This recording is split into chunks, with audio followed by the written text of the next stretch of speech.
कृष्णदेव राय। कृष्णदेव राय जी का जन्म 16 फरवरी 1471 ईस्वी में हुआ था और ये तुलुक वंश के महान शासक थे।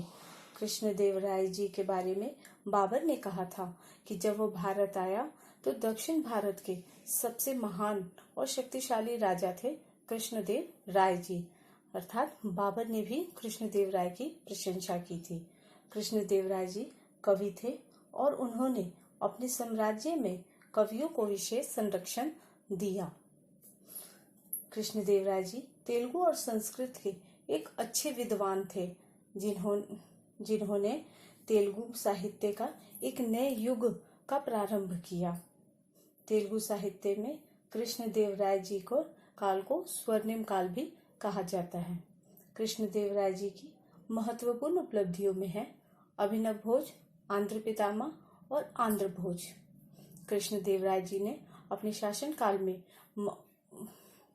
बहुत बड़े बड़े मंदिरों का भी निर्माण करवाया, जिसमें प्रमुख है हजारा मंदिर और विठल स्वामी मंदिर।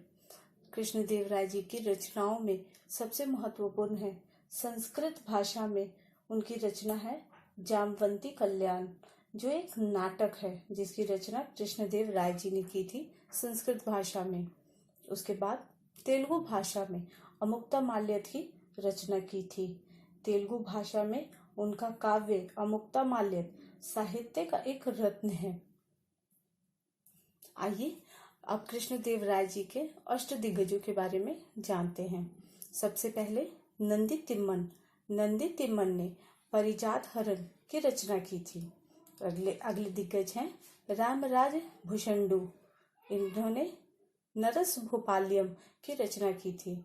अगले कवि हैं धुरजती, इनकी प्रमुख रचना कालहस्ती महात्म्य है।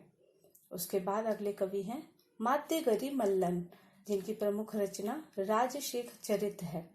उसके बाद अय्यल राजू रामचंद्र, इनकी प्रमुख रचना रामाभ्युदय है। तेनाली रमन को तो हम सभी जानते हैं, ये एक हास्य कवि थे और कृष्णदेव राय जी के मुख्य सलाहकार भी थे। इनके बारे में कहा जाता है कि ये बड़ी बड़ी समस्याओं का हल हंसते हंसते निकाल दिया करते थे। उसके बाद अगले कवि हैं पिंगली सुरत और इसके बाद अगले कवि हैं अलसानी पेदना जी को तेलुगु कविता के पितामह की भी उपाधि प्रदान की गई है। इनकी मुख्य रचना स्वारोचित संभव या मनुचरित हरिकथा सार, ये इनकी प्रमुख रचना है। इस तरह कृष्णदेव राय जी के भी शासनकाल में अष्टदिग्गज रहते थे। जिस प्रकार चंद्रगुप्त विक्रमादित्य के शासनकाल में नवरत्न रहते थे, जिस तरह